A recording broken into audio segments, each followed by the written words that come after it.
तर पोट्टे तुमच्यासोबत पण असं झालं आहे का की आज असा प्लॅन केला पण शेवटी त्याचा पचकाच झाला? तर का म्हणता मित्रांनो, स्वागत आहे तुमचं आपल्या नवीन ब्लॉगमध्ये. तर आज ठरवलं तर सकाळी उठीन, जिमले जाईन, डाएट करीन, अभ्यास करीन, पण आपली कुंडली आहे डेंजर. जे ठरवलं ते काम सुखानं होणारच नाही.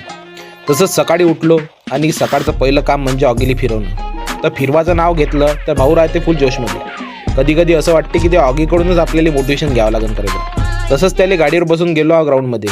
त्याचा आणि आपला टाइमपास करून निघालो घरी. म्हटलं जिम जायचं आहे, बॅग वगैरे भरून केला पोट्ट्यांनी फोन. तर एकाही पोट्ट्यानं फोन नाही उचलला. आता ते जात नाही म्हणून मी पण नाही गेलो. तेच आपली लहानपणीची सवय, तू जात नाही म्हणून मी जात नाही. तेवढ्यात भाऊ आला आपला घरी. काल म्हणे ज्यूस प्यायले. तिथं बी नशीब खराब, ज्यूस प्यायला गेलो तर दुकानच बंद. तसंच मग गोष्टी करत घरी निघालो. तर आज सकाळची सुरुवात ठीक नाही झाली. तर म्हटलं थोडं स्किन केअर करून घ्या. मग आपण आणले या पुड्या. चेहऱ्याला पोतरून केलं आपण ना स्किन केअर. पहा चमकला ना तुमच्या भावाचा चेहरा.